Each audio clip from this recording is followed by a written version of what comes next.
want to talk about polarization. Hopefully you noticed that I posted another video about polarization, and hopefully you've already seen that, because in that video they do a good job of explaining how we know light is a transverse wave and showing how transverse waves can become polarized, and in general just how polarizing filters work. So if you haven't watched that, I encourage you to watch that first before watching the rest of this video. That video is short, it's not even 2 minutes long.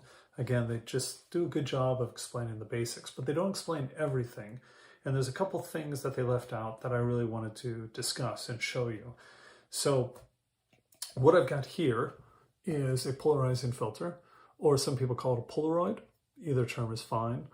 This one, its axis is vertical. And so that means that when the light passes through it, it's vertically polarized. And as they showed in that other video, let me just show you here, I've got a second filter, and if I put them over, when their axes are aligned, you can see right through. It's no problem. But if I rotate one of them 90 degrees, now their axes are perpendicular, and you can't see through. So that's the idea here. If they get perpendicular, then no light can get through. Now, I should mention one filter by itself. If you just have unpolarized light coming in, one filter is going to block about 50%. You know, if it's perfectly randomized, it's going to be 50% that it blocks, only 50% gets through.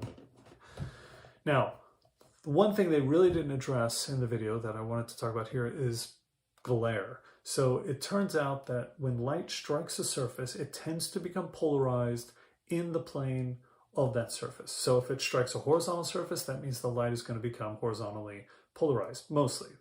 If it strikes a vertical surface, it's going to be vertically polarized. So I want to demonstrate that. So what I've got is my phone here. Let me get this set up here. So you can see the reflection of me, my face anyway, a little bit there. And if I just take my filter here, get this straight, okay, and I just bring it down, you can see the reflection of me disappears. Okay. And just to show you, there it goes, it reappears, and then it disappears.